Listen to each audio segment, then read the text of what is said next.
के रंग तोहर भइल गुलाबी, अखिया लागे शराबी। अच्छा ताके लुका है तू एने ओने, हमरा में पवन बखराबी। अच्छा ये बात बा। हमरा में पवन बखराबी। ओठ के रंग तोहर भइल गुलाबी, अखिया लागे शराबी।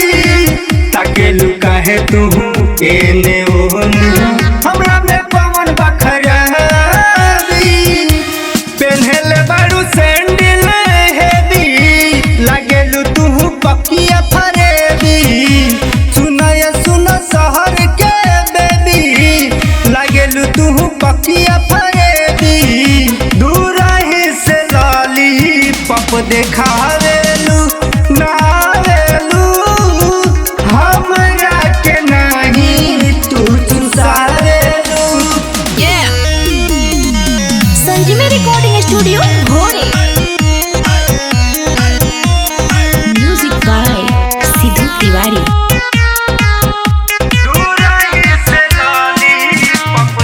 सुन कुमारी सिद्धू तिवारी, ऐठो तोहर छोड़ा दुर्गे से सिंह औरी श्री भगवान तारा के खड़े उठवा दी।